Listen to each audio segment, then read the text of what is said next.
ओम श्री गणेशाय नमः। प्राचीन समय की बात है। किसी नगर में एक ब्राह्मण दंपत्ति रहते थे। उनके कोई संतान न होने के कारण वह बेहद दुखी थे। हर मंगलवार ब्राह्मण वन में हनुमान जी की पूजा करने के लिए जाता था। वह पूजा करके बजरंगबली से एक पुत्र की कामना करता था और उसकी पत्नी भी पुत्र की प्राप्ति के लिए मंगलवार का व्रत किया करती थी। एक बार व्रत के दिन ब्राह्मण की पत्नी भोजन नहीं बना पाई और ना ही हनुमान जी को भोग लगा सकी।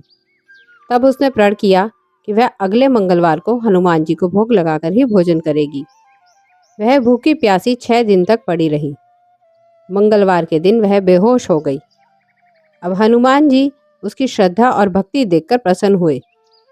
उन्होंने उसे आशीर्वाद स्वरूप एक पुत्र दिया और कहा कि यह तुम्हारी बहुत सेवा करेगा। बालक को पाकर ब्राह्मणी बहुत खुश हुई। उसने बालक का नाम मंगल रखा। कुछ समय उपरांत जब ब्राह्मण घर आया तो बालक को देखकर पूछने लगा कि यह कौन है। उसकी पत्नी बोली कि मंगलवार व्रत से प्रसन्न होकर हनुमान जी ने उसे यह बालक दिया है। यह सुनकर ब्राह्मण को अपनी पत्नी की बात पर विश्वास नहीं हुआ। एक दिन मौका पाकर ब्राह्मण ने बालक को कुएं में गिरा दिया। घर लौटने पर ब्राह्मणी ने पूछा कि मंगल कहाँ है। तभी पीछे से मंगल मुस्कुराकर आ गया। उसे वापस देखकर ब्राह्मण चौंक गया। उसी रात को बजरंगबली ने ब्राह्मण को सपने में दर्शन दिए और उसे बताया कि यह पुत्र उन्होंने ही उसे दिया है।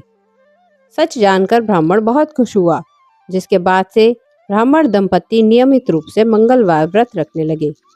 मंगलवार का व्रत रखने वाले मनुष्य पर हनुमान जी की अपार कृपा होती है। बोलो बजरंगबली की जय।